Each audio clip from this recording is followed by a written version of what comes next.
samahan nyo kami sa aming pregnancy journey, a Mother's Day special. This time, 31 weeks na nga pala si baby. Dahil Mother's Day ngayon, susulitin namin ngayon ang araw para mamili ng mga gamit ni baby. Dito sa Baby Shop, Alwada Mall, Abu Dhabi, tayo mamimili. Sakto! Naka-sale sila ngayon. Mukhang sulit ang ating pamimili.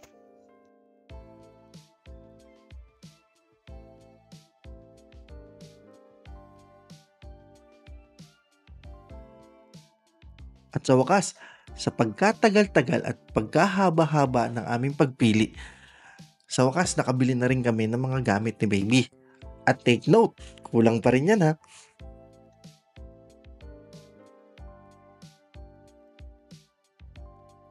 Please comment down below kung anong mga binili nyo para sa inyong baby. 7:30 na ng gabi at kailangan pa rin namin lumabas para bumili ng mga kulang na gamit. Baby. Ngayon, pupunta naman kami sa baby shop sa Marina Mall.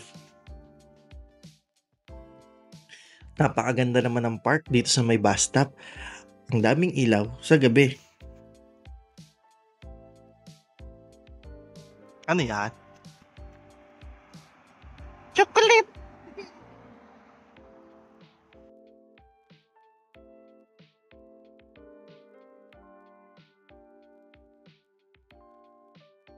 At sa wakas, natapos na rin kami mamili. Please, abangan nyo yung next video para malaman nyo kung ano yung mga pinamili namin para kay baby. Happy Mother's Day sa aming mga nanay, sa aming mga kapatid, at sa aking asawa na nagdiriwang ng napakahalagang araw na ito. At Happy Mother's Day din sa lahat ng mga nanay sa buong mundo. Salamat!